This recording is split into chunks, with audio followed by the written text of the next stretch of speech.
Is it an Yeah. overreaction to say Scottie Barnes is an all-star once again? Oh, Kev, you know I'm not going to say it's an overreaction. You might say it's an underreaction. You might say he's I would all say, NBA. I mean, to be honest with you, I think he has been playing all NBA level basketball because of how good he's been defensively. He is now the only player in the NBA averaging over 1.5 steals and 1.5 blocks.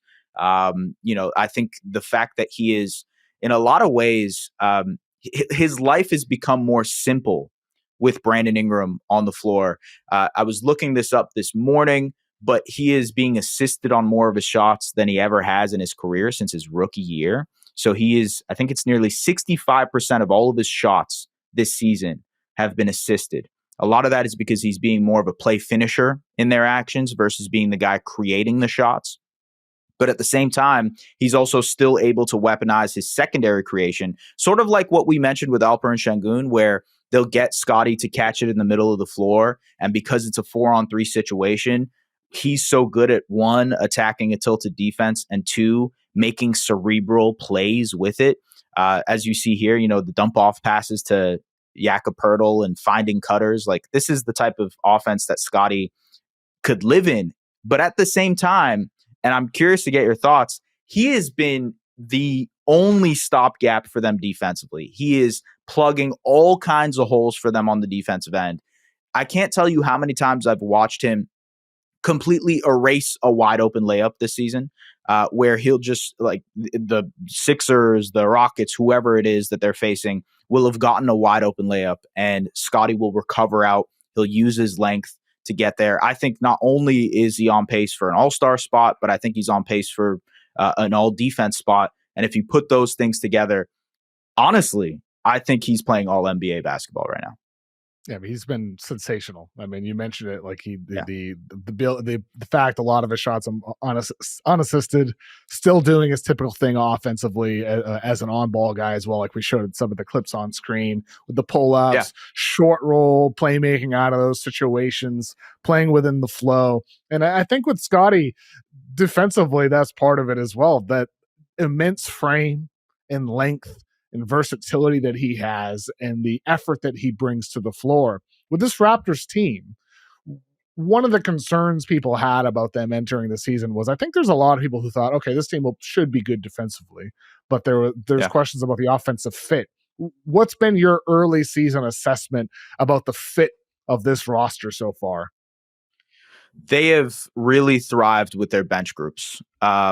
The Sandro Mamukelashvili, Jamal Shed, Grady Dick trio has injected life into this offense. And so it actually provides them with a lot of good looks. The Raptors starting lineup is trending in the right direction, but over the last couple of weeks, whenever they've inserted one of those guys, their offense starts to skyrocket. And part of that is because of spacing. Part of that is because they're comfortable going to small ball 5 looks because Scottie is such a talented help side defender and can block shots and kind of be that second fiddle next to Mamu on that backline defense. So he can, one, be your nominal small ball 5 while also being able to push the pace in transition. They play extraordinarily fast.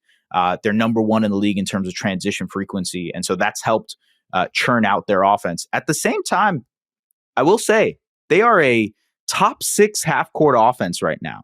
And a lot of that has to do honestly, it exceeded my expectations too. I did not expect this, to your point, Kev. That's for sure. I didn't see this coming. Yeah, I did not see this coming either. I thought, like you said, I thought they would be a good defensive team that would have to figure things out on the offensive end. But honestly, it's been the opposite. They've been a really good offensive team that is trying to figure out how they're going to survive defensively. It's crazy. I think part of that is because they just have a lot of different options offensively. The guys are pretty unselfish. They like playing with each other. So, RJ Barrett can get downhill. He's had a really great start to the season, finishing at the basket more frequently. Brandon Ingram is sort of their release valve on offense. So when all else fails, they'll go to him in the pinch post area and he can get a bucket. But they have a tried and true philosophy offensively, which is similar to the Golden State Warriors and the Utah Jazz, which is we're going to run off cuts. We're going to dominate in terms of like moving off of screens. They really, really they are doubling down on, hey, we are going to get as many easy shots as we possibly can in the half court. And it's really been successful. So they look good, man. They look good. I don't know how good they'll end up being throughout the rest of the season, but they have an easy schedule moving forward. There's a pretty big opportunity for them to climb up the standings early on. Yeah, I think so as well. I mean, look, the East is weak, and we're going to see some, teams that are kind of in the middle. No disrespect to Toronto, but like you're not a playoff team in the West. In the East you are, and you're going to see some teams get opportunities to make the playoffs, and who knows, maybe make a little noise or at least get playoff reps for a lot of your young guys. And to me, Toronto looks like a team. I'll add something here. I wonder if they end up being aggressive if they see an opportunity. We just talked about Lauri Markkanen. I would be very, very, maybe not Lauri Markkanen because, apparently 5 first, but I'm curious to see. I'm curious to see if they get aggressive because they're also a team that's above the tax. They sort of have to make a trade in February to either get under the tax or to double down on what this team is. If they are in a position to make some noise in the East, I'm very curious if they do something aggressive. I could see that as well because it feels like a roster that has there's a foundation. It's just missing that superstar, and maybe Barnes becomes that. Maybe he does, but I think Barnes is more of a number 2. That's the way I think of him. And so if maybe you have multiple number 2s, and then you put yourself in a position where the team can make a little bit of a run.